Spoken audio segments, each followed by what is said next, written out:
next speaker is Dr. Jagadish Patgiri from Cotton University, Assam, and he is presenting the Gandhian economic perspective from a holistic angle of the universe today, Gandhian economic philosophy and its global relevance. Good evening. Namaskar. Respected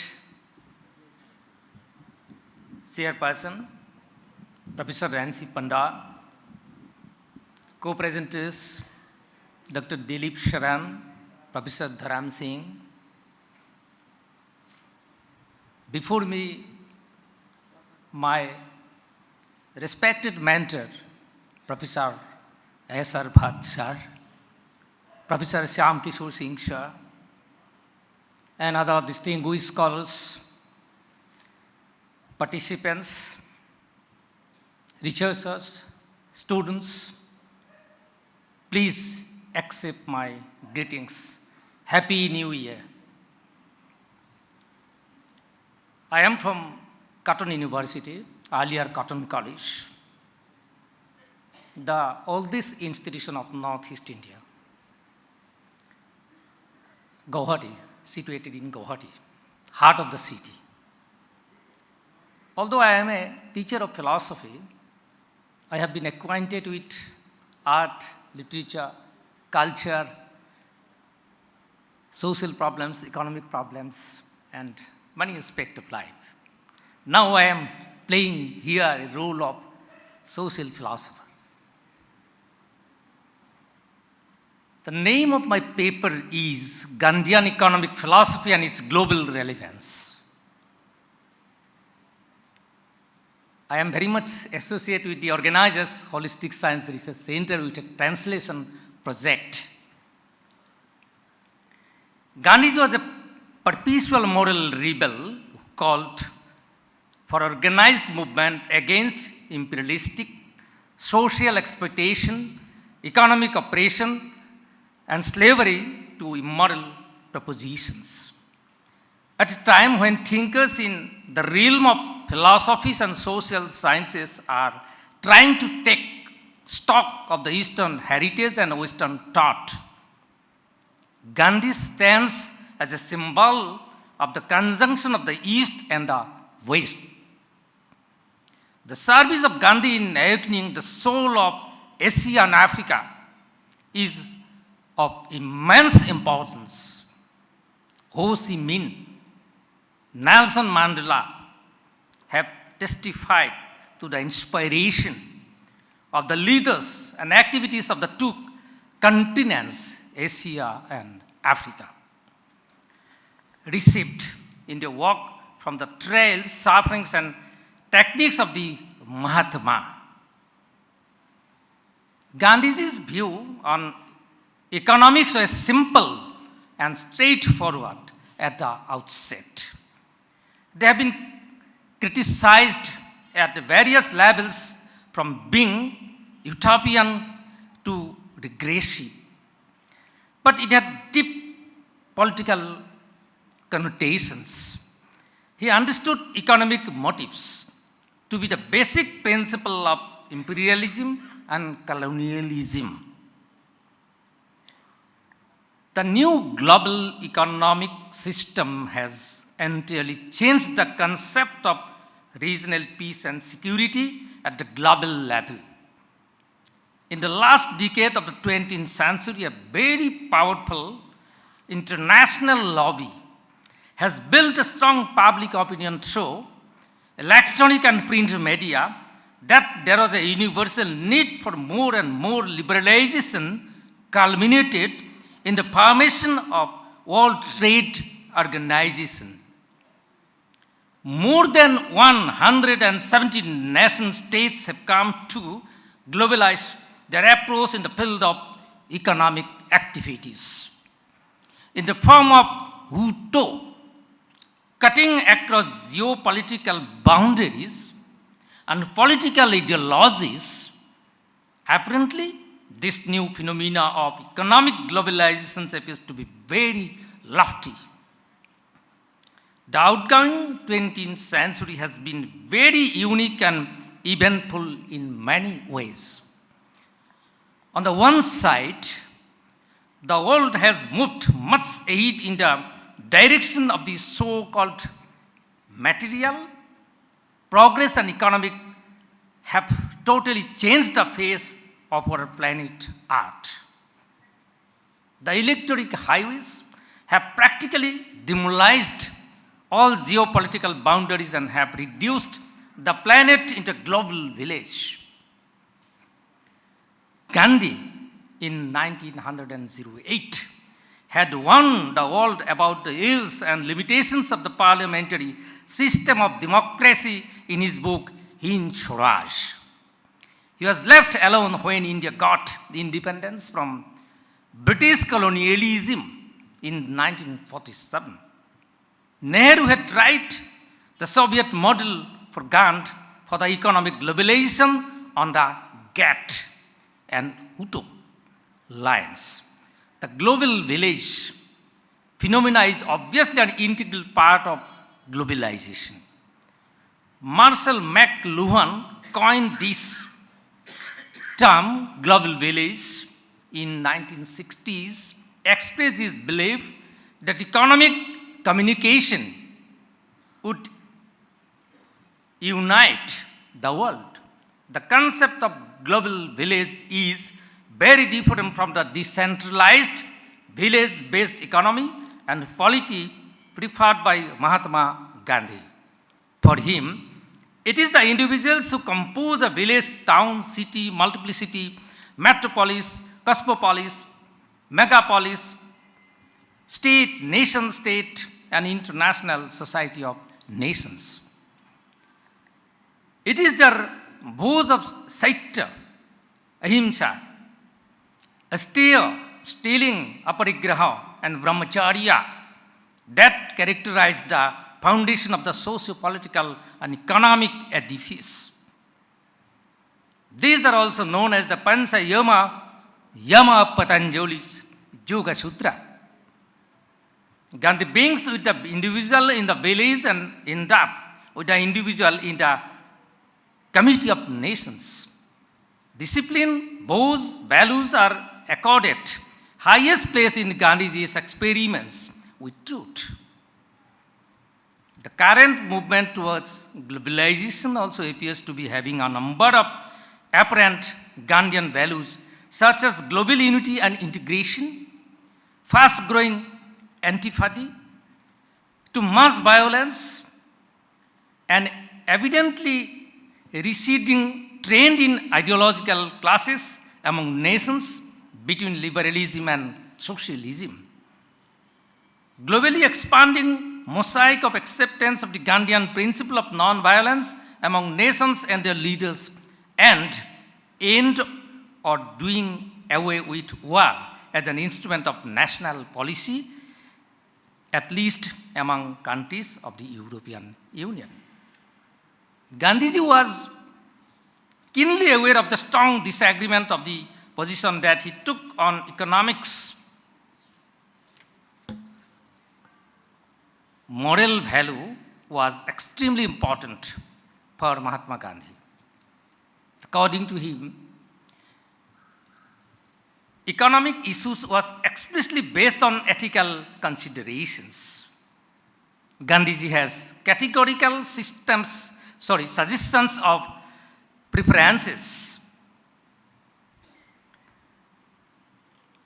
Ultimately, non-violent nations will function under a world federation or international organization on the basis of the following facts: political economic independence without any type of colonialism or imperialism and exploitation, voluntary efforts with dedication and commitment, equality for all, decentralization at political and economic spheres, general disagreement,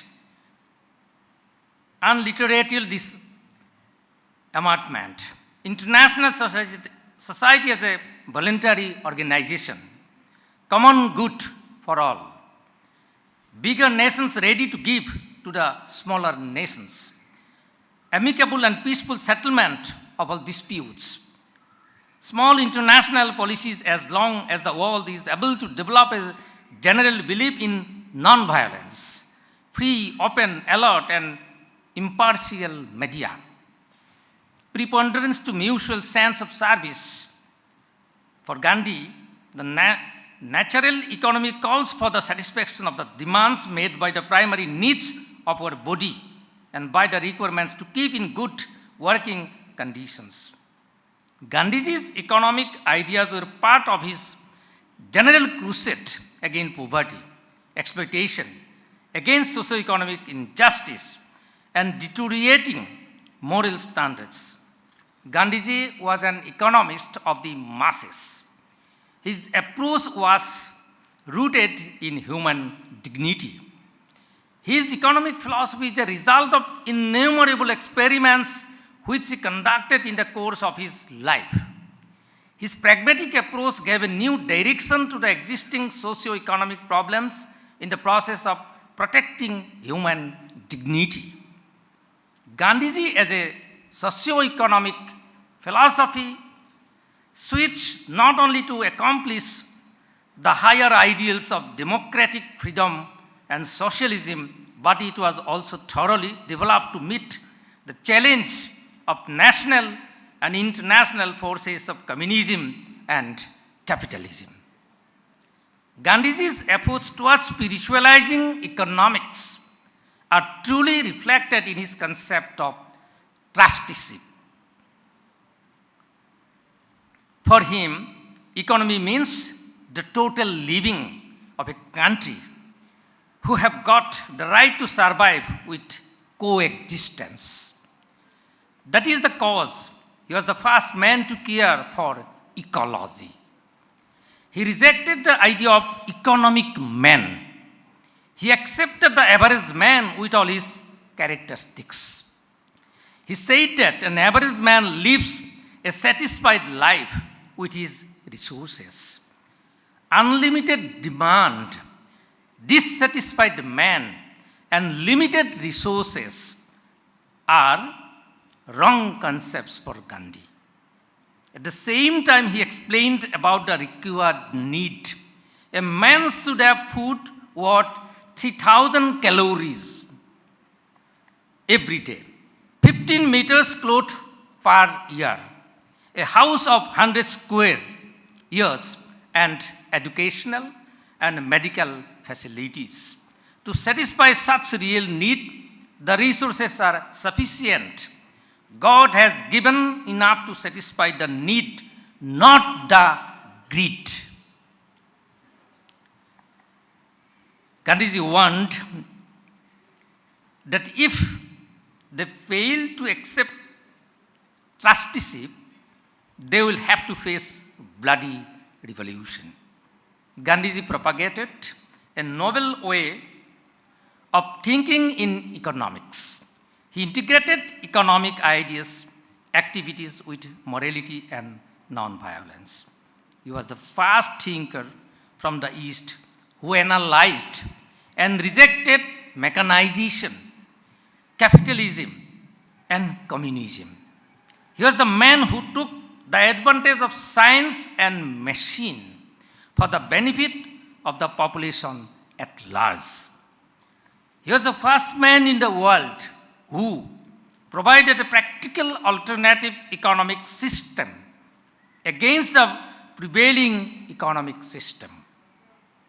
Market economy believes in capturing market by ruthless elimination of rivals and conquering their income. Market economy quickly converts this wealth in furthering inequality. Gandhiji comes the importance of economy.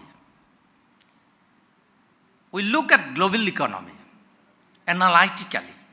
It becomes difficult to say that people are engaged in economic activities only to increase wealth of their nations. Wealth of a nation in economics is estimated in terms of the gross national products. Gandhiji advocated neither an affluent nor a poor society. Gandhian paradigm of development is based on this principle. The basic hypothesis of the Gandhian system is art provides enough to satisfy every man's need, but not for every man's greed. I repeat. Global system makes common people completely helpless in the matter of production and distribution. Gandhi visualized that it can be solved through the choice of technical, small-scale production and taught the system of Swaraj. The components of Swaraj are based on two independent variables, psychology and ethics. Gandhi advocated wide use of technology, of being self-reliant. To make village self-reliant, Gandhi said, there would be no objection to village using even the modern machines and tools that they can make and can afford to use. Marx, like Gandhi, believed in need-based consumption. He announced, okay, I can finish. He announced his maxim from each according to his abilities, to each according to his needs. Performance of Gandhiji's system can be tested by application of 7 criteria. These 7 criteria are eradication of poverty and minimization of affluence, self-sufficiency of every unit in basic needs, identification of human needs and their fulfillment, agro-centric economic as the basis to create economy of performance, need-based production as far as possible, so small-scale units, check on distortions through basic education and skill formation, and curtailment of concentration of economic power. Gandhiji is one of the pioneers of interdisciplinary approach to economics. In his thought, economics cannot be separated from health, and health cannot be separated from sanitization, and sanitization cannot be isolated from nutrition, nutritious food, etc. Recognizing that the accumulation of large amounts of capital by big business could confer great power on certain individuals. Gandhiji's view was that this may be subject to special limitation and regulation to cooperate ownership or diversified public ownership under the control and management of the community. I come to the concluding part. Gandhi believed that greater corporate control means greater livelihood of exploitation. While recognizing the value of some large-scale industry, he said it should be limited, with most people self-employed in small firms, trade, cottage industries.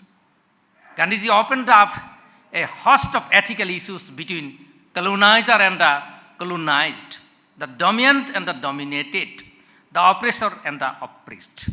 According to Gandhi, commerce without morality is one of the 7 social sins. The non-violent economy we speak here in this convention is not simply restricted to the above said trade and politics that governs the global economy. Corruption is a misdeed that happens in a perfect system. Terrorism is becoming a major threat in the world today, and it is essential to employ economic policies that are non-violent and prudent enough to take them firmly. The basic tenet of globalization, that work can be done in any part of the world related to the Gandhian principles of equality. They all must enjoy the same rights. Today, the big business across the world are realizing the same and have increased their workforce in the developing nations, cognizant of the fact that talent knows no boundaries. The second pillar of inclusive growth has seen many companies work for benefits of the people in various countries. The third pillar of ethics has never been so relevant to business than in globalized economy. Gandhian principles state that ethics has the most important role in one's life and society. Gandhian principles of truth, tolerance, and equality have a very strong correlation with the way businesses are being done. One can see the Gandhian philosophy in action in the world's Tatas and Infosys. These companies have laid their business on similar lines of Gandhian philosophy and have seen unprecedented success. On a bird's eye view, we can find that all the successful companies in the globalized economies have somewhere or the other have their roots in the basic principles of Gandhi. Thus, the Gandhian principles, though deliberated long back, were never more relevant to business than in today's globalized world. Thank you for your patience.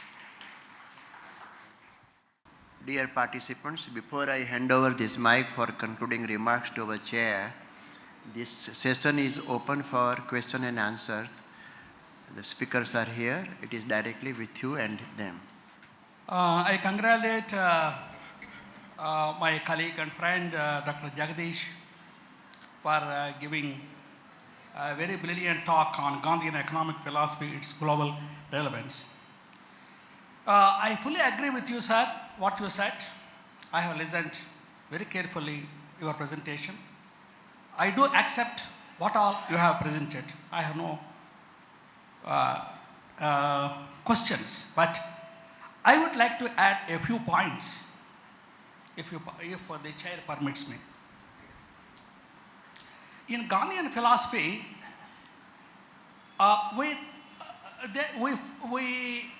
there is no compartmentalization, no division between economics, economics of Gandhi,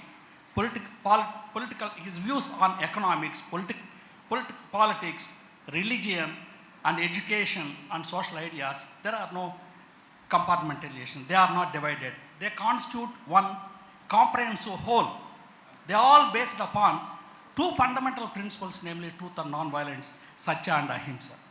These are the two important and fundamental principles upon which the entire Gandhian philosophy, let it be his economics, politics or religion or education or social ideas, have been developed. So, in a way that Gandhian ideas we find a holistic thinking and way of life in Gandhian thought from this, basing upon his fundamental ideas. And then in Gandhian ideas, some important concepts I would like to just emphasize is his economics aims at Sarvodaya, welfare of all. It is a Sarvodaya philosophy. Gandhi aims at welfare of the weakest and the poorest man in society. It is Gandhi's philosophy of Sarvodaya is not like that of the maximum happiness of the maximum number. No, not of J.S. Mill. He said that the poorest and the weakest man should be taken care of. This is the concept of Sarvodaya, and Gandhian economics is very much related to this concept of Sarvodaya. And moreover, another concept that he focuses upon is trusteeship. Gandhi said, I have no objection if people earn crores and crores of rupees, but what the surplus of money, they must spend it for the welfare of the society. This is the concept of Sarvodaya, and also related to this trusteeship Gandhi has focused upon. And these are some of the points I think that they may be covered in your paper. And sometimes Gandhi is criticized on the basis that he is against, he is a critic of missionary, large scale industries. But it's not so. Gandhi supported, he said that I am not opposing missionary, what he says. He said that he opposed craze for missionary. If the missionary atrophied the limbs of man, and if it makes people without work, that kind of thing that Gandhi opposed. No doubt Gandhi supported the large scale industries to some extent, but he supported and encouraged the small scale industries, cottage industries, etc., and village industries because he wanted to see that maximum people and the poorest and the weakest people in the villages, they must get survival by their employment and all their friends. So he is not crazy. What he opposes is not missionary, but craze for missionary. These are some of the aspects that I would like to add what you have said, sir. But I fully agree what you have stated. Thank you. Thank you, Professor Prasad, for adding some new points on the paper. Other questions? Please. Anyone from students? So I request Professor Panda, our chair of the session, to give his concluding remarks.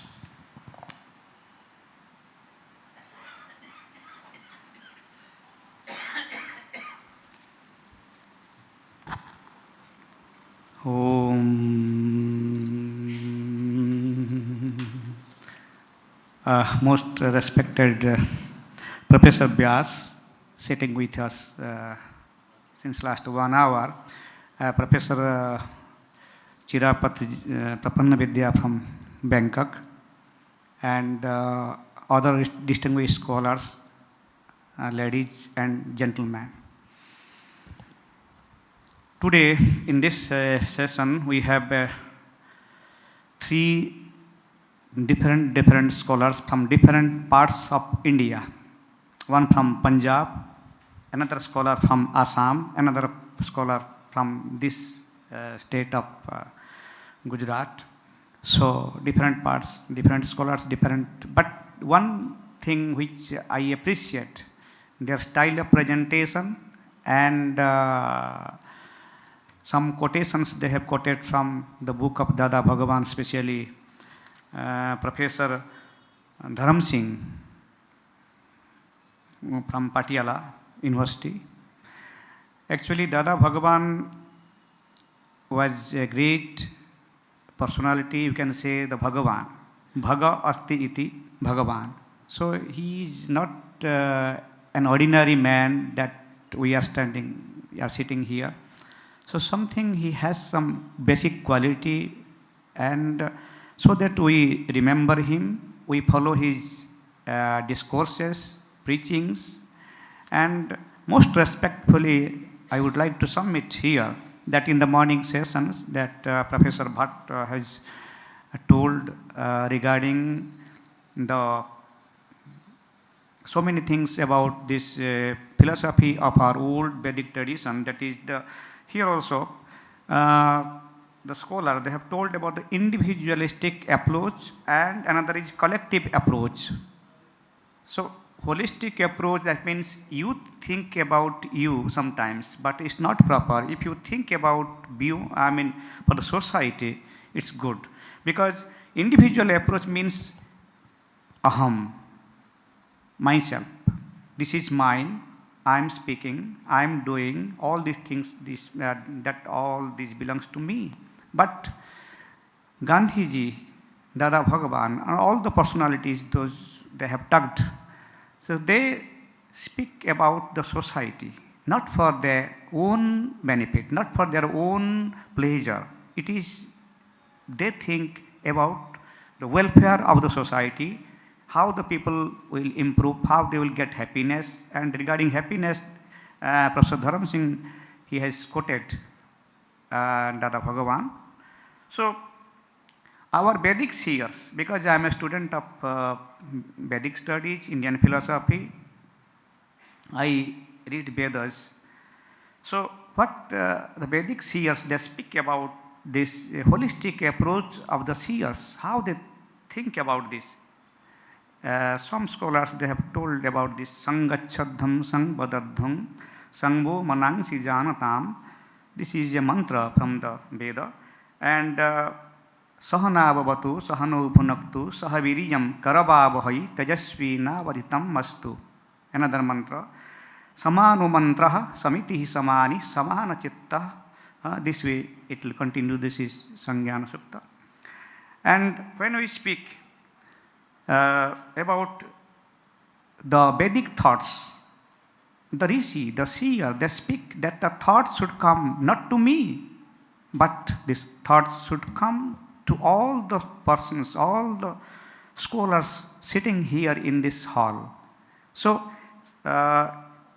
it is very well quoted in the Upanishads. Anu Bhadra Kratavayantu Vishwataha. Let the noble thought enter into my mind. So the noble thought, I mean, is not for the seer, not for me, but for all those who are sitting here and those who are staying here and there. So the Vedic seer is praying God for the welfare of the people, welfare of the society. That's why he is not talking about aham, I. Please give me, please bless me, oh my God, bless me. No. Bless all the people. Bhadram karnebhi sranuyama devaha bhadram pasyema akshabhir yajatraha stirehi angaihi tustuvangsang stanurubhi besema deva hitam jadayu. So the Vedic seer speaks about for the collective approach, for all the people, all the persons, those residing in this universe. So they speak about welfare of the society. So just like a Vedic prayer is that it is in the Bhumik Sukta of Athara Veda, Mata Bhumi Putrohang Prithibhya. I am a son of this universe, of this soil, this Prithivi. This Prithivi is known as Mata. Is the Mata, mother is not of mine, is the mother of all the persons, those who are residing in this world. So these feelings, this collective approach, this holistic approach of our seers is, we are listening it since time immemorial, from Vedic times down today, up to today. So with this feeling, our seers, they have what they have told through Vedic, you can say the Vedic mantras, the Vedic richas, the Vedic verses. So we are just quoting all these mantras from the spiritualistic sacred Vedas. And suppose one good prayer that we are always Swasti na Indroho Buddhasavaha Swasti na Pukhaha Vishwavedaha Swasti na Tarkhyo Arishtanemihi Swasti no Bruhaspati Dadhatu. So this type of Vedic mantras, that's always we used to speak, we to chant for the welfare of the society. This is holistic approach of the society. We always chant this type of mantras. So since the morning, we always speak about for the society. Some parts of this particular sloka is being quoted, Vasudhaiva Kutumbakam. I will just quote before you the whole verse. What is that? Ayang nija parobeti. The Ganana Laghuchetasam Udara Charitanangtu Vasudhaiva Kutumbakam. So if you analyze this particular verse, you see, Ayang nija, this is mine. Ayang nija parobeti, it is mine. And it is belongs to Professor Vyas, and it is belongs to Professor Dharampal, all these things. If you will individually divide the policy of Englandians, they're talking about Gandhian philosophy. What was that? Divide and rule. But the seers, they never follow this philosophy. They say, no, we will not divide the society. We will join the society like the yogic practice. Yoga means what? To join, unite. So unite our efforts for a noble cause. This is the holistic approach of our seers, of our saints, of our great personality like Dada Bhagavan and our other thinkers. So this is the holistic approach, collective approach of our Indian thinkers, Indian, you can say the God, Indian personalities. And I'm not talking about Indian personalities, but if you talk about this Asian, so many scholars, so many personalities also, they have talked about this mass or collective approach. And so many. But though we always quote our own seers, that's why I'm talking about this is Indian thought. And suppose Ramayana, if you will talk about the Ramayana, which is very famous not only in India but in other countries like you can say in Thailand, Indonesia, and in Mauritius and other parts. Because in Indonesia, you see the people, most Muslim people are staying there, but they actually they perform this Rama Leela for a month or so. Caste and creed, never. They don't mind for that belong to different caste or things, but they believe in Ramayana. The character of Rama is being worshipped there. They praise even in Thailand, because all these things that I am observing since last 1 year, but the same sentiment is there. And Valmiki is not a rishi, not a seer of India, but he is well quoted by other scholars of the world. That's why our thought is not in India. It is not confined to India, but it already spread all over the world. So what Valmiki has told, Yavat tasyanti girayah saritascha mahitale tavat ramayani katha lokesu pracharishyati. The word lokesu means not in India. Location means throughout the world, and not this world, but we have 14, we have the concept of 14 worlds, 7 under and 7 higher, heaven, that is the Swarga. This is a Swarga Loka, and 7 upper worlds, 7 down worlds. So, Lokesu Prasarishyati. So, we spread our good thoughts, we spread our good, you can see the holistic approach, not only in India, but all over this world, and we think about that, we speak about that, we follow that footprints of Rama, and especially because in Thailand, all the kings, they are named as Rama. Professor Chirapati is sitting here, and he will speak you, because now the 10th king is known as Rama 10, Rama 1, Rama 2, Rama 3, Rama 4, and the roads also are named as Rama. 1 road, Rama 2 road, Rama 3 road. So that you see, but these people, why they have the good thoughts. They have learned from this country. This is the message that we are giving to our Asian country, Asian people, that something is good, we must accept. Something is wrong, we should leave it. All these things. Bhadram karnebhi srunuyama deva. So we should at least listen good thoughts. Good things should come into my mind, enter into my mind. This philosophy, this is the Vedic philosophy, the Vedic seers that have told all these things. And Professor Dharampal has told about this Papa Karma, Punya Karma. It is also told by Dada Bhagavan also. So I will just, because it is known, this quotation is very famous in India. Avasyameva bhaktavyam krutam karma subha subham. Subha subham means something good act and something bad act, asubha. So if you will do something wrong, you must be penalized, you must suffer. And that Dada Bhagavan in his dialogue, it is told by him, I have also quoted. So you must try to do something better for the society. You must think positive for the society, not for you, because we all are thinking our own self, not for others. So in the morning, some scholar, Professor Bhatt, I think he was talking about this, tena tyaktena bhunjita magridha kasya dhanam. First we should sacrifice for the society, for the people, then we accept it. Isavasyam idam sarvam yat kinchitya jagatyam jagat. Tena tyaktena bhunjita magdha kasya dhanam. This is the first mantra that is of Isavasya Upanishad and the 40th chapter of Yajurveda also. So, because these approaches, we find it is in the Veda. And Dada Bhagavan, though he was a great scholar, he has already well versed in Vedic studies, Vedic history, philosophy, Upanishads. Basically, Upanishads also speak about all these things. And because if you will do something wrong, you will be punished by God. Maybe, but it is told that sukhasya dukhasya na kopi data. This is very simple verse in Sanskrit. Sukhasya dukhasya na kopi data. People say Professor Vyas has put me into trouble, and that man has given me this pain. This is wrong. Sukhasya dukhasya na kopi data. There is no any giver of sukha, pleasure and pain. Then how we suffer? Why we get some pleasure? Param dadati ti kubuddhiresa. and somebody is giving me all these problems. This is wrong. Then if somebody is not giving you pain, then who is responsible for your problem? Who is responsible for your pleasure? Who is responsible?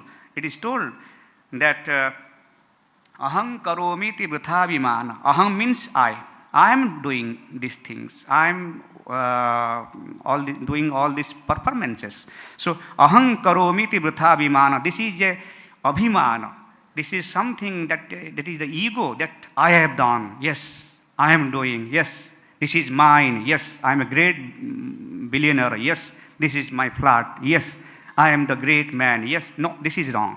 This thought is wrong totally. Aham karomiti vritha vimana. Then the final part of this verse is Sokarma sutrehi grathita hi lokaha. Sokarma sutra. What you are doing, you will get the result. Like in Bhagavad Gita, karmanne bahadikarate, all these things, it is known to you very well. So that concept also, it quotes here. Sokarma sutrehi grathita hi loka. Loka means the individual. The individual is just will face the problem and pain. What he will do? If you will do something wrong, so be prepared to face the pain and sufferings. So sufferings is not a good thing that to welcome. We must welcome the good thoughts, we must welcome the good deeds, we must welcome the great personalities and the thoughts. Because in Gita, what is said, because Dada Bhagavan always said, that is, you should do something good for others, because we are sitting here, because some great persons, they have donated money, that we are waiting, we are coming here and sitting here, all these things. He has said, yes, paropakaraya surgaya. If you do something good, then you will go to the heaven. This concept we have in the Vedas. And finally, I will conclude. And people, they never think about the society, because always they say, oh, I have not responsible for this. People always doing something bad and expect something good result. A very good verse I will put, and then I will conclude my note. Punyasya phalam icchanti, punya nechanti manavaha, papasya phalam nechanti, papam kurvanti yatnataha. The Sanskrit scholar, they understand this verse. This is something important. Punyasya phalam icchanti. Punyasya means if you do something good deed, good act, then you must expect something good. And punya nechanti manava. But nobody likes to do something pious act. Nobody likes to do any pious deed. But they need the result of the pious deed. But papasya phalam nechanti. Papasya phalam. Nobody likes to get the result of a papa karma. Nobody likes to desire to receive the result of a wrong deed, wrong act. But papam kurvanti yatnata. But day by day they are intentionally doing wrong deeds, cheating others and stealing others. This is ahimsa satya asteya aparigraha yamaha. It is 5 yama. It is ahimsa satya asteya. Asteya means to steal. So these things are told in the Yoga Sutra, in the Vedas, in the Upanishads. So we should not expect if we did something wrong, then it is we must suffer. We must be penalized. We must be, you can say, the God must not bless us. So that's why I will conclude that I will thank to the organizers that they have given me the chance to chair this session. And our scholars, they are great. They have presented their papers on the basis of Professor Dharmpal on Dada Bhagavan and Professor this is Dilip Charan from Gujarat University. Also holistic approach he has told. And Professor Jagadish, he has told about the Gandhian thought. So all this, I thank you all the scholars, those who are sitting here, and Professor Vyas, he is a great philosopher. I even from my own heart, I thank Professor Vyas and all the scholars, Professor Baladevananda Sagara. I respect you, sir, and all the personalities. Ladies and gentlemen, I thank you again. And with the verse, that is, since morning we told, Sarve bhavantu sukhinah, sarve santu niramayah, sarve bhadrani pasyantu, ma kaschit dukkha bhag bhavet. Thank you very much. Namaskar. Thank you, Chair. You all will agree that speakers and audience are two sides of the same coin. The very fact that this session is successful, it is because of the contribution by both of you. I thank heartily to you, the speakers, as audience as well, but not before, on behalf of you all and the institution, I present the memento for presenting and contributing their thoughts to us.